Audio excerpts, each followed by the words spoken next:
Buenas tardes. Buenas tardes. Damos inicio a la audiencia.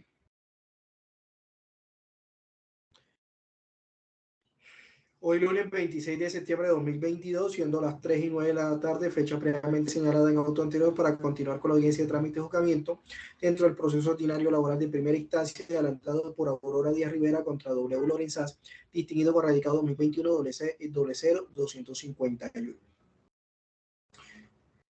En este estado de diligencia se le concede uso de la palabra a las partes y sea superado para que den constancia de su intervención indicando sus nombres, apellidos, documento de identidad y dirección física. Apurado actor, tiene el uso de la palabra. Señor, disculpe, no le escuché bien, señor. Active su micrófono. Está activado. ¿Sí me escucharon? No, señor, no muy bien. Listo, pero hoy lunes 26 de septiembre de 2022, siendo las 3:09 de la tarde, fecha previamente señalada en auto anterior para continuar con la audiencia de trámite de juzgamiento conforme al artículo 80 del Código Procesal Electoral de la Seguridad Social dentro del proceso ordinario laboral de primera instancia en el entrado por Aurora Díaz Rivera contra W. Lorenzás, distinguido con radicado 2021 000251. En este estado de diligencia se le concede uso de la palabra a los apurados para que den constancia de su intervención. Ya los identifico, entonces simplemente den constancia de su intervención. Por autor, tiene el uso de la palabra. Jorge Antonio Giraldo Hoyos, apoderado demandante, cédula 79393-761, tarjeta profesional 115-141 del Consejo Superior de la Judicatura. Mis datos son como quedaron registrados en la audiencia inicial, calle Carrera Novena, 115-6, piso 17, Bogotá. Jorge Giraldo @jgabogados.com, celular 315-397-4899, su señoría. Apurado la entidad demandada. Gracias, su señoría. Cordial saludo para todos los presentes en la audiencia. Comparece Stig Buitrago Navarro, identificado con cédula 796884446, tarjeta profesional 93757. Domicilio en la avenida Calle 13, 8A49, oficina 406, teléfono 312-478-5128. Gracias.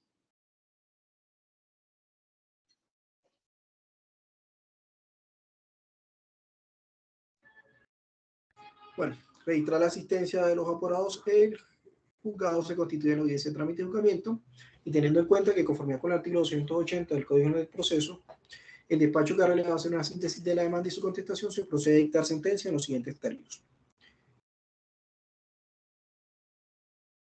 Consideraciones. No se discute en el proceso los hechos relativos a que el 26 de diciembre de 2012 la demandante empezó a trabajar al servicio de W. Lorenzás en el cargo de gerente comercial y que la relación laboral finalizó el 3 de marzo de 2021. Ahora bien, la demandante sostiene que vendió un salario de 2 salarios mínimos más bonificaciones mensuales que iniciaron a pagarse en septiembre de 2013, que durante la vigencia de la relación laboral la demandada le pagó prestaciones sociales y aportes de seguridad social solamente sobre 2 salarios mínimos, sin incluir en su cálculo las bonificaciones mensuales.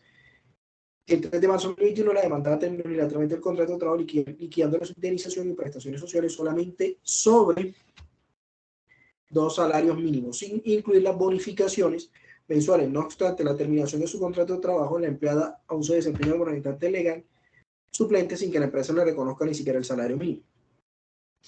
Por su parte, la demandada sostuvo que el salario asignado fue el equivalente a los 2 salarios mínimos mensuales de la época sin bonificaciones. En efecto, la sentencia del 6 de marzo de 2012, radicado 42.167 de la Corte Suprema de Justicia, precisó, abre comillas, recuerda a la Corte que la circunstancia de quedar demostrada la prestación personal de servicio, viéndose presumir la existencia del contrato de trabajo en los términos del Código Antiguo del Trabajo, no releva al demandante de otras cargas probatorias, pues Amalia atañe a acreditar ciertos supuestos trascendentales dentro de esta clase de reclamación de derechos, como por ejemplo los extremos temporales de la relación, el monto del salario, su jornada laboral, el trabajo en tiempo suplementario, si lo alega, el hecho del despido cuando se demanda la indemnización por terminación del vínculo sin justa causa, entre otros y demás.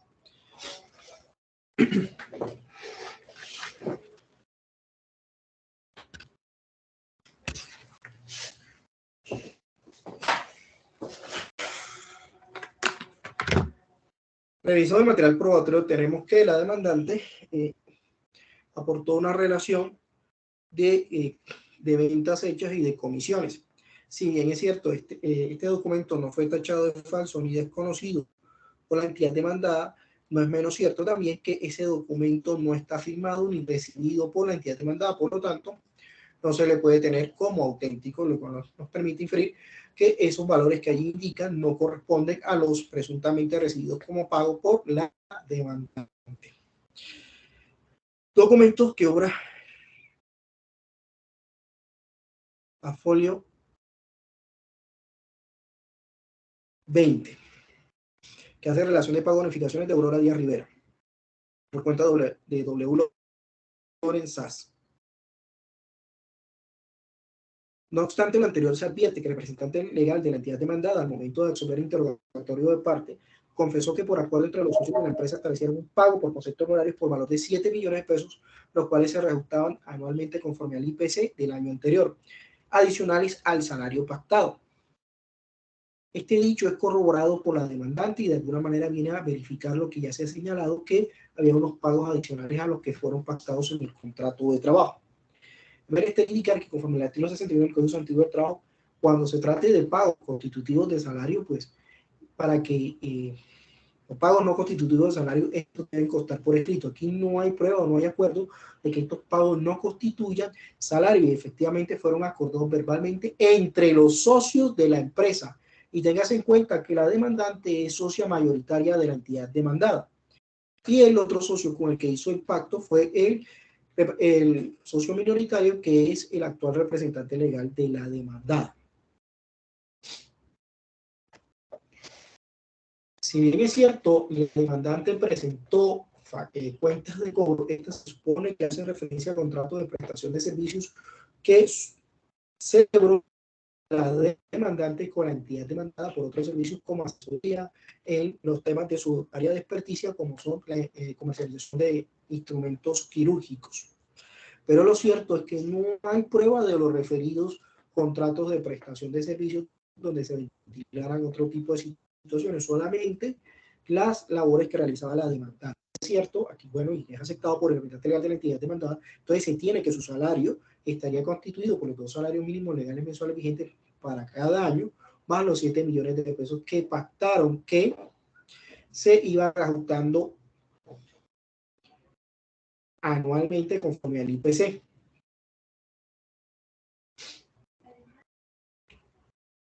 En este orden de ideas, para este juzgador es claro que hay lugar a hacer la reliquidación de las prestaciones sociales, de la indemnización por despido sin justa causa y los aportes a seguridad social que reclama la demandante.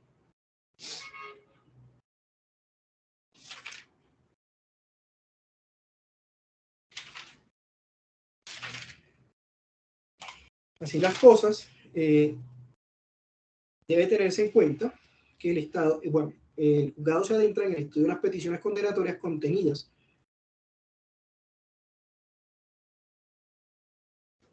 y la demanda con la cual se inició el proceso, advirtiendo desde ya que las pretensiones causadas con anterioridad al 27 de mayo de 2018, salvo las diferencias por aporte del sistema de seguridad social y las cesantías, están afectados por el fenómeno de la prescripción trienal prevista en los artículos 488 y 489 del Código Sustantivo del Trabajo.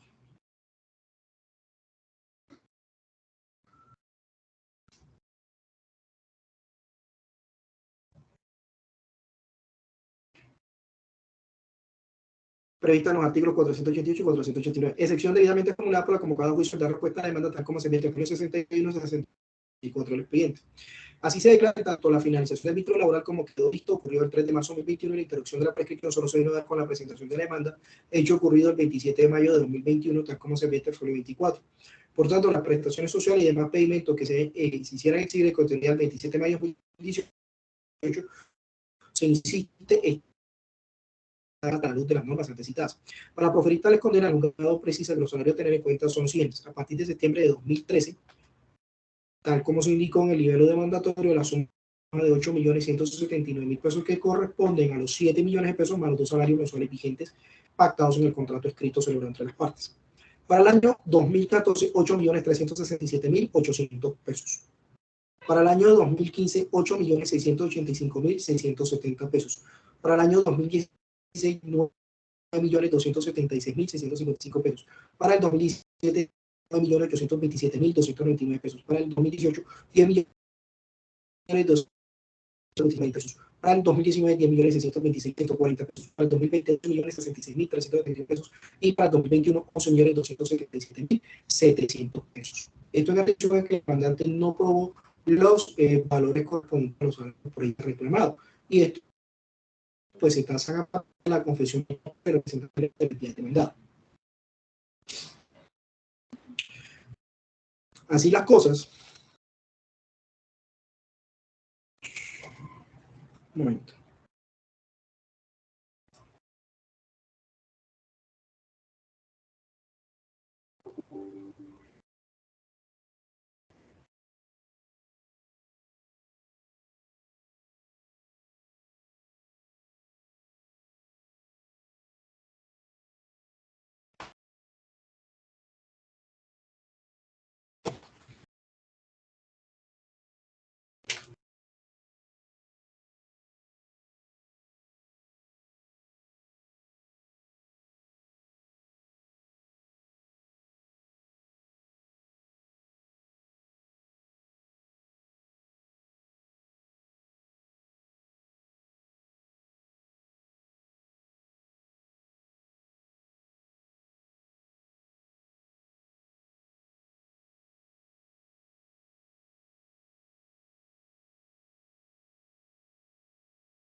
Empieza el juzgado a pronunciarse frente a cada una de las pretensiones y encuentra el juzgado que hay lugar a reliquidar las prestaciones sociales, los aportes a seguridad social, la indemnización por despido sin justa causa. Así las cosas,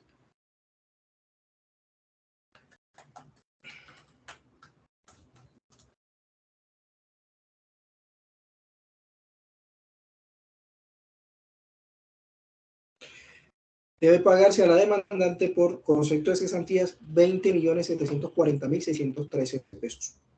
Interés a las cesantías 2.488.872 pesos. Prima de servicios 20.740.613 pesos. Vacaciones 13.808.521 pesos. Indemnización por despidos sin justa causa 64.030.000 pesos, de los que deberá descontarse la cifra ya pagada por la demandada. Frente a la pago de la indemnización modificado por el artículo 29 de la ley 789/2002, arguye la que como quiera que hubo una falta la verdad en punto al salario del demandante, esta tiene derecho a que se profiera a su favor condena por indemnización modificada. Es oportuno que la Corte Suprema de Justicia ha sostenido son incrementos de persuasión que acrediten una conducta provista de buena fe, y al efecto se cita la sentencia SL82 de 2006. Buena fe, como se ha dicho, de manera rectitud y de manera honesta, es decir, se traduce en la conciencia sincera, consentimiento suficiente de probidad y honradez del empleador frente a su trabajador, que en ningún momento ha querido atropellar sus derechos, lo cual está en contraposición con la obra de mala fe de quien pretende obtener ventajas o beneficios sin una suficiente dosis de integridad o pulcritud. En este asunto, la sanción moratoria es improcedente porque la demandante, en su calidad de socio, tenía capacidad de gestionar su propio salario. Al respecto, conviene recordar que a la luz de los estatutos del artículo 25 del Código Antiguo, el trabajo es viable, que el contrato de trabajo concurra con otro de diferente naturaleza, sin que ello implique la pérdida de tal connotación ni las prerrogativas que le son consustanciales. Y al respecto, se puede consultar la sentencia SL 10-127 de 2017. Por ello es válido que una persona en relación con una misma empresa tenga una doble calidad, que trabaja subordinada, sometida a la legislación laboral, y de socio accionista cuyo estatus es regulado por el derecho societario. En un caso, el vínculo se formaliza a través de un contrato de trabajo y en el otro mediante la suscripción o adscripción a un contrato de sociedad o de colaboración. Así pueden concurrir válidamente la calidad de socio y trabajador, tal como ocurrió con Aurora Díaz Rivera, y al margen de la simultaneidad, cada relación es autónoma, independiente, sus regímenes jurídicos disímiles y la ejecución de la una en principio no incide en la de la otra. Se dice que en principio porque bien puede ocurrir que una persona en ejercicio de las facultades de las que está provisto por su calidad de socio en una organización tenga la posibilidad de incidir en decisiones que corresponden a los órganos ejecutivos, como lo atinente a la administración y gestión de los contratos de trabajo. Recuérdense que tal como se indicó hace un rato, el representante legal de la entidad demandada confesó que por acuerdo entre los socios, esto es, entre él mismo y la demandante Aurora Díaz Rivera, se acordó que amén del salario pactado en el contrato de trabajo escrito celebrado entre las partes, se acordó verbalmente el pago de una bonificación que se inició pagando en septiembre de 2013 por valor de 7 millones de pesos.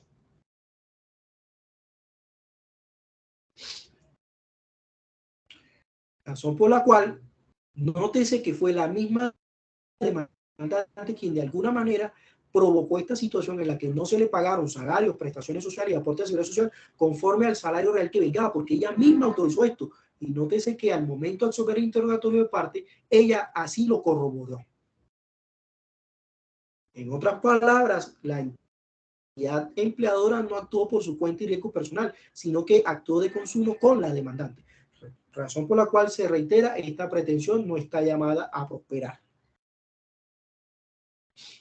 Frente a la sanción moratoria por la no consignación de las cesantías, se tiene que la misma tiene su origen en el incumplimiento del empleador a no consignar la cesantía a un fondo creado para tal fin y entre el plazo máximo previsto por la ley que se recuerda es el 14 de febrero del año subsiguiente cuando se debe consignar. Aquí la demandante reclama que se, como quiera que no se le pagó el valor completo de sus cesantías, la demandada debe estar sujeta a la sanción prevista en el artículo 99 de la ley 50 del 90.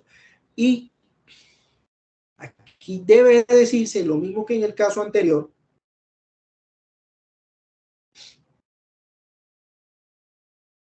que esta sanción tampoco es automática, pues para su aplicación el juez debe constatar si el demandado suministró elementos de persuasión que acrediten una conducta provista de buena fe. Se tiene que, en el caso de autos, no tiene cabida, pues como se analizó al estudiar la procedencia de la indemnización moratoria prevista por el artículo 65 del Código del Trabajo, modificado por el artículo 29 de la ley 789/2002, la demandante en su calidad de socia tenía capacidad de gestionar su propio salario. Razón por la cual se reitera esta pretensión tampoco está llamada a prosperar.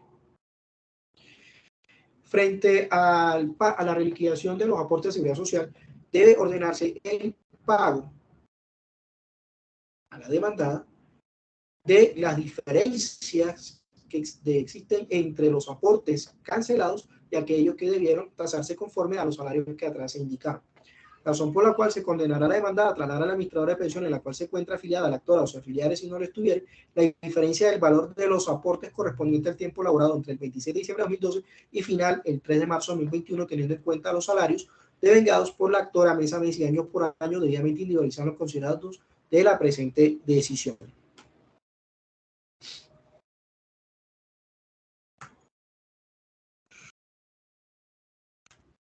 Habrá decirse que las demás excepciones propuestas por la demandada están llamadas a no prosperar. Se condenarán costas a la parte demandada. En mérito de respuesta del lugar cuarto, la Corte de Circuito de Bogotá, administrando justicia en nombre de la República y por el de la ley, resuelve primero. Declarar que entre Aurora Díaz Rivera y W. Lorenza se ejecutó un contrato de trabajo que tuvo como extremo inicial el 26 de diciembre de 2012 y final el 3 de marzo de 2021.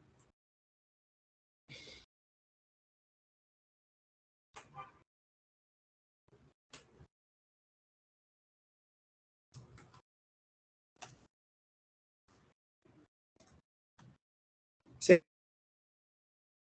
Segundo, condenar a la demandada de conformidad con la parte considerativa a reliquidar y pagar las siguientes agregaciones laborales. 20, dice la cesantía, 2.488.872 pesos. C, prima de servicios, 20.740.613 pesos. Compensación de vacaciones, 13.808.521 pesos. Indemnización por despido sin justa causa, 64.030.000 pesos, de los que deberán descontarse la cifra ya pagada por el empleador. Tercero, condenar a la demandada a trasladar a la administradora de pensiones en la cual se encuentra afiliada a la actora o si afiliares si no la estuviere, la diferencia del valor de los aportes correspondientes al tiempo laborado entre el 26 de diciembre de 2012 y final del 3 de marzo de 2021, teniendo en cuenta los salarios devengados por la actora mes a mes y año por año, debidamente individualizados considerando la presente decisión. Cuarto, condenar a la demandada a pagarle a la demandante la indexación de las condenas impuestas que deberán ser actualizadas desde el 4 de marzo de 2021 hasta la fecha de su pago conforme al IPC certificado por el DANE. Quinto, declarar probada parcialmente la excepción de prescripción en los términos precisados en la parte considerativa, no probar las demás excepciones propuestas. Sexto, absolver a los demandados de las demás pretensiones, a la demandada de las demás pretensiones de la demanda. Séptimo, condenar en costas a la demandada. Fíjense la agencia del derecho en 2 salarios mínimos legales mensuales vigentes. La anterior decisión queda notificada en estrados a las partes. ¿Alguna manifestación por el doctor? Su señoría, si escuché bien, al salario al que hace referencia es 7 millones mensuales adicional. ¿Es correcto o no? A ver, para el primer año de 2013 ese salario era de 7 millones de pesos para el año 2013. 7 millones de pesos y para los años subsiguientes se reajustó conforme el IPC más los 2 salarios mínimos que están en el contrato escrito. Mensual, ¿cierto, su señoría? Se le corta a veces. Señor. Sí, es que su señoría dijo que Sí. el salario era los 2 salarios más los 7 mensuales, ¿correcto? Sí, pero los 7 millones, a ver, empezamos por 2007, reajustado sí, conforme al IPC. Ese salario, ese nuevo salario se reajusta cada año conforme al IPC y se le suman los 2 salarios mínimos que están en el contrato escrito. Correcto, sí, su señoría, es que a veces la señal se va. Entonces lo que entiendo es que el salario son los 7 millones más los 2 salarios y se va aumentando, pero es 2 más 7 mensualmente. Su señoría, interpongo recurso de apelación respecto de los salarios caídos en la indemnización moratoria en razón a que la señora Aurora no tenía la administración de la sociedad y ella realizaba la parte comercial, mientras que el representante legal, su socio, sí era el que tenía la administración, bueno, y ahora aún la tiene respecto de la parte administrativa y el pago de salarios y prestaciones sociales y aportes a seguridad social y para fiscales. Solicito se revoque la sentencia en esa parte y se condene a salarios caídos e indemnización moratoria y sanciones a la parte demandada.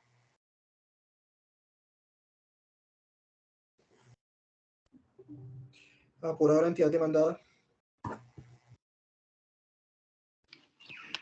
Bien, señor juez, manifiesto que interpongo recurso de apelación en contra de la sentencia con base en las siguientes razones. Primero, creo que el punto cardinal de este asunto es que no se tuvo en consideración ninguna de las pruebas que fueron allegadas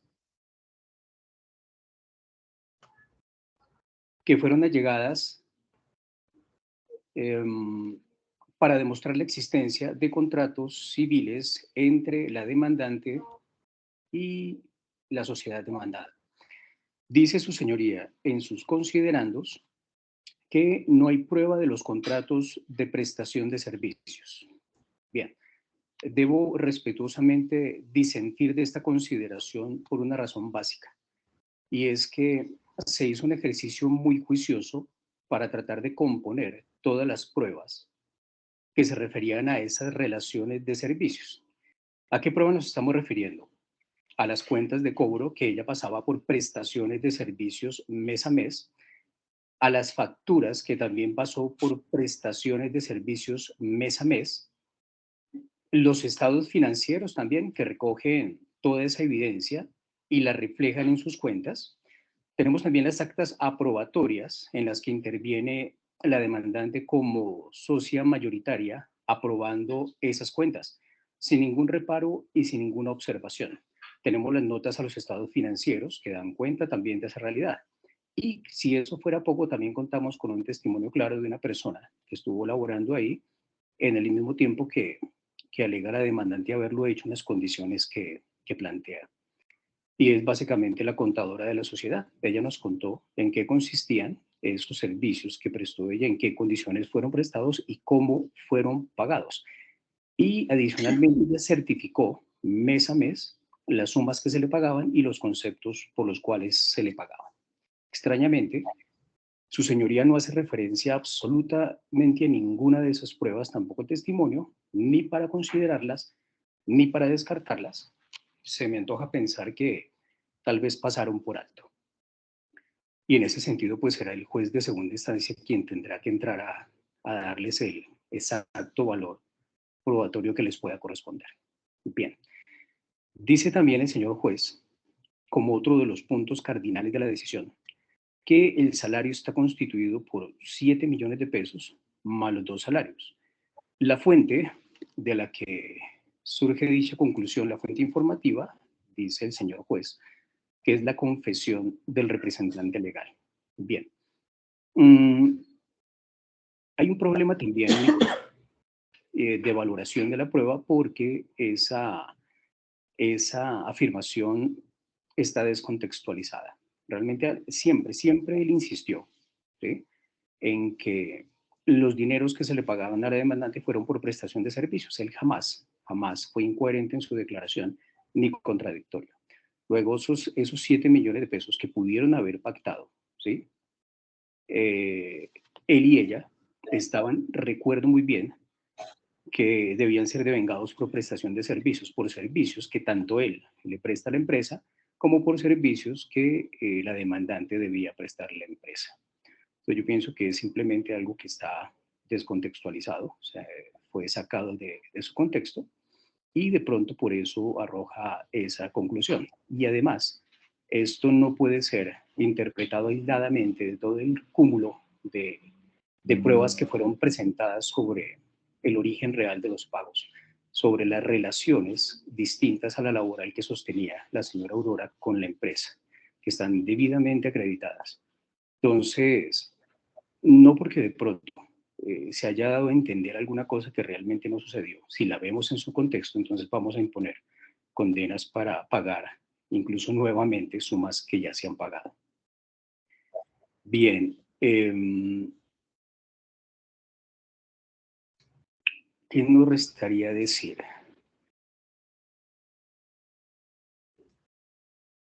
Conceder, como se ha hecho en esta sentencia, a la señora demandante el pago de las sumas que de hecho ya recibió y están acreditadas.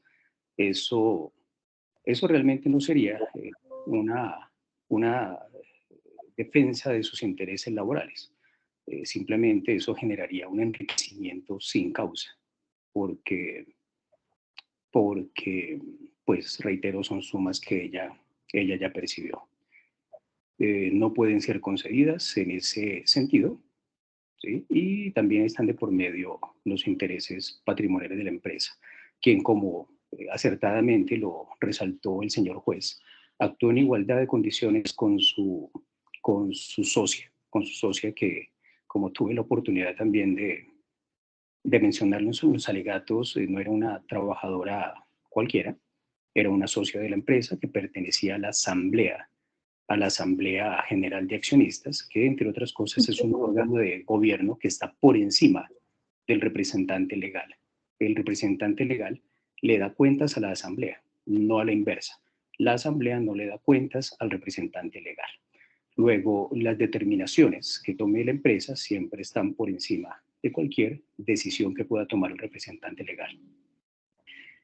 Bien, en ese sentido, ella siempre fue consciente de lo que sucedía, así lo aceptó, ¿sí?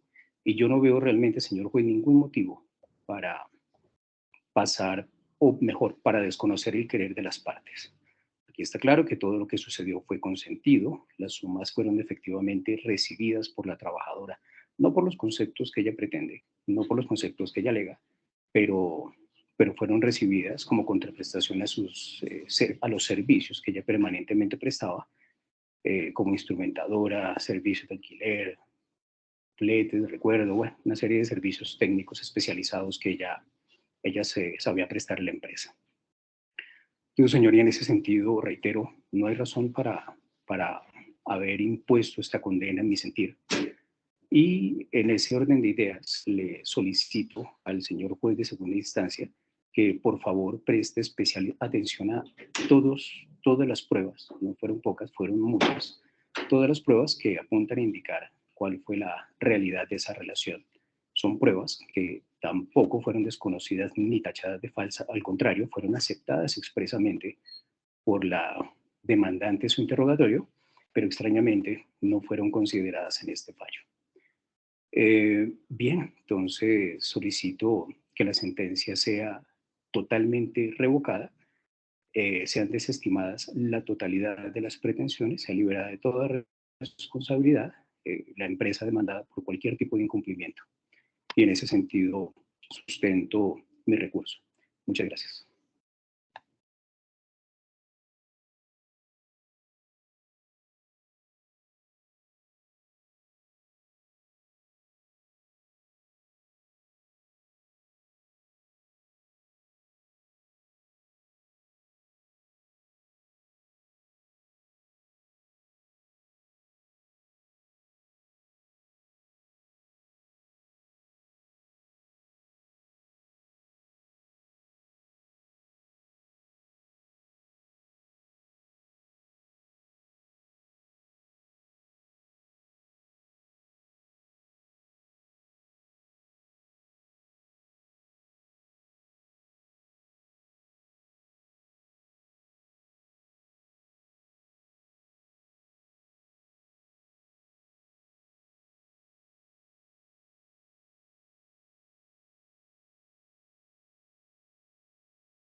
Apoderado Huitrago. Sí, señor, aquí estoy. Son las 3:42 ¿Perdón? y escuché hasta las 3:38. Entonces, que son las 3:42 de la tarde. A las 3:38 de la tarde.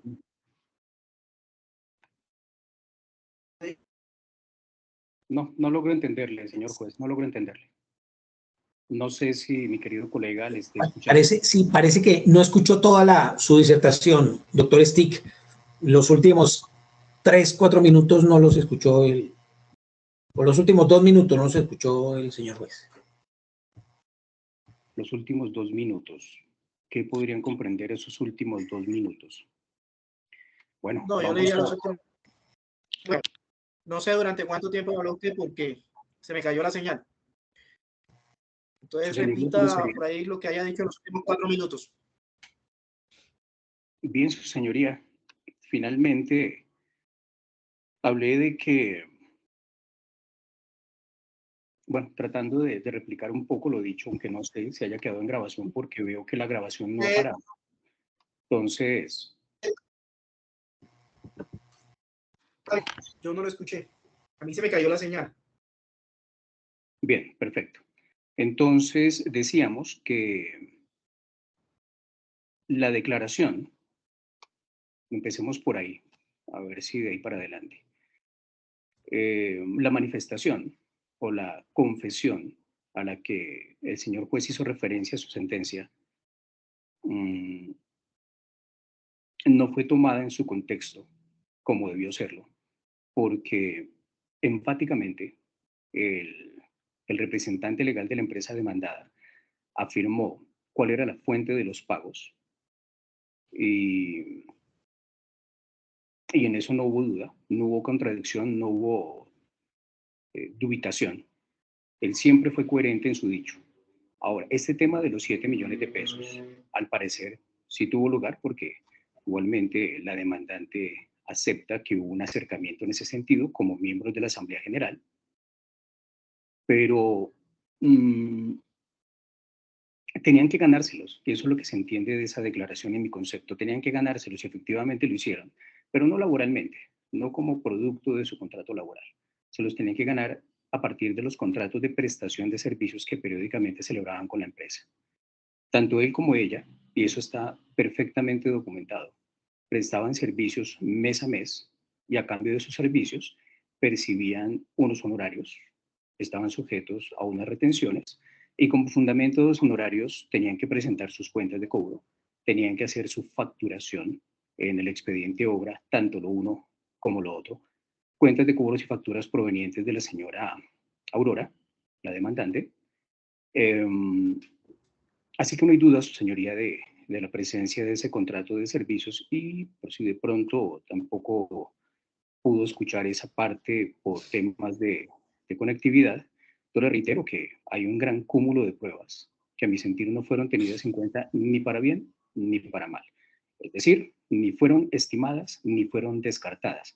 Eran unas pruebas que tenían que haber sido analizadas en la sentencia para decir si procedían, si no procedían, qué alcance se les daba, si se les descartaba, por qué razón.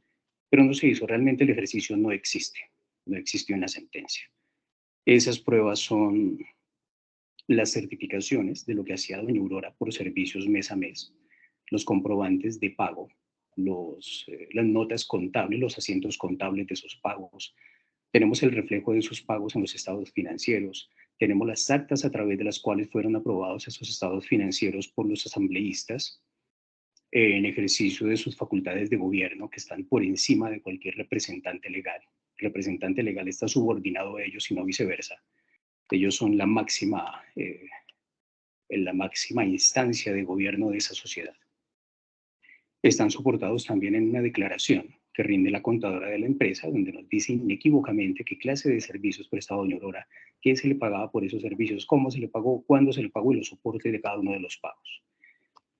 Entonces, su señoría, desafortunadamente no veo que todo ese cúmulo de pruebas, ese ejercicio tan detallado que se hizo, de tipo probatorio, haya sido tenido en cuenta. Hubiera esperado, si de pronto usted no hubiera estado de acuerdo con las pruebas o le hubieran parecido inconducentes, impertinentes, pues que se hubiera dicho, ¿no? Que se hubiera dicho. Yo creo que eso da cierta tranquilidad de que por lo menos el ejercicio probatorio se hubiese reflejado en la sentencia. Pero bueno, no fue así, ya la tarea le corresponderá a los honorables magistrados encargados de desatar el recurso. En ese orden de ideas, pienso que no hay ninguna incoherencia y total coordinación en todas las pruebas, en el sentido de indicar que los socios sí recibieron pagos adicionales, pero nunca, nunca y por ningún motivo de carácter laboral, de ninguna manera. Lo recibieron por sus prestaciones de servicios, todo debidamente documentado. Y me atrevo a pensar que tiene que haber unos pagos, unos aportes a la seguridad social que tuvo que haber hecho como independiente doña Aurora para que le pudieran pagar esas cuentas de cobro. De tal manera que volver a pagar esos aportes, pienso que estaría como fuera de lugar. Entonces, su señoría, en ese orden de ideas, no podríamos pensar en volver a pagar sumas que ella ya recibió, ¿sí? Que pueden corresponder al acuerdo previo que pudiera haber entre los socios, pero que ella ya recibió. Están documentados y ella ya lo recibió. Entonces, no puede haber pagos adicionales y tampoco puede haber una reliquidación, porque cualquier otro pago que haya recibido la demandante no fue de tipo salarial, fue por prestación de servicios. Y los pagos por prestación de servicios no son tenidos en cuenta para liquidación de prestaciones sociales. Pues en ese sentido, reitero mi solicitud de que sea revocada integralmente la sentencia en segunda instancia con base en todas las pruebas que fueron oportunamente allegadas, pero que no fueron tenidas en cuenta al sustentar el fallo. Y dejo en estos términos sustentado mi recurso. Gracias. En conformidad con el artículo 66 del Código Procesal Electoral de la Seguridad Social, se concede el efecto suspensivo de recursos de apelación que fueron interpuestos por el apoderado autor y por el apoderado de la entidad demandada. Anterior, en consecuencia, remítase a la sala laboral del Tribunal Superior de Bogotá. La anterior decisión queda notificada en estado de las partes. No siendo otro el objeto de la presente audiencia, se da por concluida. Muchas gracias. Tengan buen día. Igualmente.